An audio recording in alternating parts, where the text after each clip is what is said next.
माने किसी से आपकी फ़ोन पे बात हो रही है और वो आपके लिए अननोन है और वो आपके घर के बारे में आपके बारे में पहले कभी कुछ नहीं जानता था, लेकिन आपसे बात करते हुए वो आपके बारे में, आपके घर के बारे में, आपके घर में पड़ी हुई चीज़ें उसके बारे में और ऐसी चीज़ें जो आपने खुद अपने घर में नहीं देखी वो उस तक का बता दे, तो सोचें आपकी चीख निकल जाएगी या आप दम सादे सब सुनते रहोगे। ये वाकया जो मैं आज आपसे शेयर करने वाला हूँ, ये मलाइका ने हमें रावलपिंडी से शेयर किया, जो कि साइकोलॉजी पढ़ रही है। लेकिन एक मिनट, अगर आपको डर लगता है ऐसी बातें करते हुए, ऐसी बातें सुनते हुए, तो इस स्टोरी को आप स्क्रॉल कर सकते हैं, कोई मसला नहीं। ये बताती हैं, ये मैं जो स्टोरी शेयर करने जा रही हूँ ना कोई सफर की, ना किसी जंगल की है, ना किसी हॉन्टेड हाउस की है। ये एक इंटरनेट ऐप की है जिसमें मुख्तलिफ लोग बैठ के यहाँ पे सॉन्ग सुनते हैं, आपस में चैट कर रहे होते हैं, जिसमें जरूरी नहीं पाकिस्तान, अदर कंट्रीज के भी लोग होते हैं। वहाँ पब्लिक और प्राइवेट दोनों तरह के रूम्स बने हुए होते हैं। अभी कहती है मेरा पैशन है सिंगिंग का भी, मैं 3 साल से ये ऐप यूज कर रही थी और मुख्तलिफ रूम्स में, जिसमें प्राइवेट और पब्लिक रूम्स थे, उसमें जाके मैं सिंगिंग किया करती थी। एक दिन 5 लड़कियां उस रूम में बैठ के सॉन्ग सुन रही थी। एक लड़का उस रूम में दाखिल होता है। वो लड़का उस ऐप पे बहुत मशहूर था क्योंकि वो लोगों के पास्ट और प्रेजेंट के बारे में बता देता था। वो अक्सर इस्लाम पे भी बहस किया करता था। जब वो रूम में दाखिल हुआ, रूम में हम 5 लड़कियां,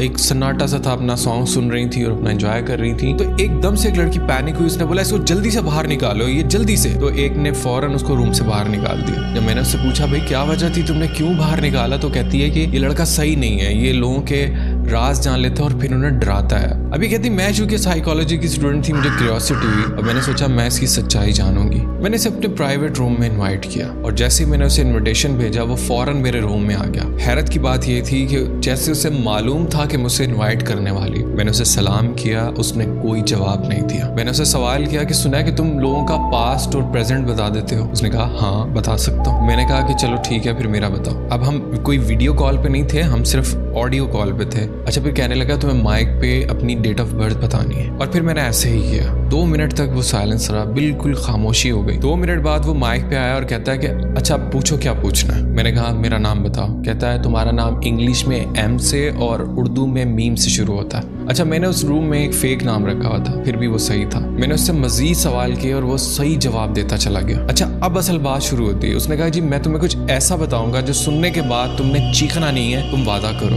और तुम्हें डर लगे तो तुमने आयतुल कुर्सी पढ़ लेनी है। अच्छा, मुझे इस बात से ना उसकी बहुत डर लगा। फिर मैंने कहा चलो ठीक है, मैंने उससे वादा किया मैं चीखूंगी नहीं और मैंने कहा ठीक है। अच्छा, अब फिर वो खामोश हो गया। 6-7 मिनट वो खामोश रहा और फिर कहने लगा अभी तुम जिस कमरे में हो तुम अकेली हो और तुमने रेड कलर की एक शर्ट पहनी हुई है। तुम्हारे बेड के सामने खिड़की है, खिड़की के साथ एक ड्रेसिंग टेबल रखी हुई है जिसमें शीशा लगा हुआ है और उस शीशे के नीचे जमीन पे ब्लू कलर का एक हेयर ब्रश गिरा हुआ है तुम्हारा। अच्छा, अब कह रही कि जब तक वो बोलता रहा मैं दम साथे सुनती रही। जब उसने ये कहा कि एक हेयर ब्रश पड़ा हुआ है, तो जब मैंने झांक के अपने बेड से नीचे देखा तो आप यकीन जाने कि कह रही मेरी जान निकलने वाली हो गई। वो हेयर ब्रश उस टाइम नीचे पड़ा हुआ था, जो मैंने खुद नहीं देखा, खुद भी नोट नहीं किया, वो उसने कैसे देख लिया। अब ये सुनने के बाद मेरे जिस्म पे कपकपी तारी हो गई और वो शख्स कहता देख लिया तुमने ब्रश, अब लेट जाओ दोबारा। मैं इतनी खौफजदा हो गई थी ये बोल भी नहीं पा रही थी। दिसंबर की सर्द रात में मुझे पसीने आने लगे। कह रही मैंने किसी तरह आयतुल कुर्सी पढ़ी और अपने आप को रिलैक्स किया। फिर वो कहता है कि तुम रिलैक्स रहो, मैं तुम्हें अपनी पावर दिखाना चाह रहा था, ना कि मैं तुम्हें कोई नुकसान पहुंचाऊंगा, तुम परेशान नहीं। और फिर उसने एक बड़ी अजीब बात की